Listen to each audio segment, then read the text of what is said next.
নমস্কার, মাননীয় আমাদের রেল মন্ত্রী মহাশয়কে আমি জানাচ্ছি একটা আবেদন। তো আমরা স্লিপার কেটেছি, ঠিক আছে। তো আমরা আসছি হরিদ্বার থেকে হাওড়া পর্যন্ত। তো আমাদের অবশ্যই রেস্টের এত দূর জার্নি, আমাদের দুদিনের রাস্তা।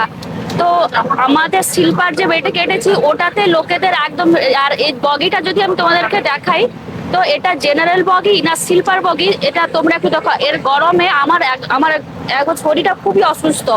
তারপরে বগিটা একটু দেখাও ঘুরে কেমন এটা। এদিকে তো দেখাও। আরে দেখো, এতে এটা আমার মনে হচ্ছে না যে আমরা এত টাকা কেটে স্লিপার কেটে যদি জেনারেল বগি মতো যেতে পারলাম, তাহলে আমাদের এত টাকা খরচ করার কি। তো আমি চাই প্রশাসনের কাছে এটার একটা ব্যবস্থা করুন। বাথরুমের সামনের অবস্থাটা দেখো।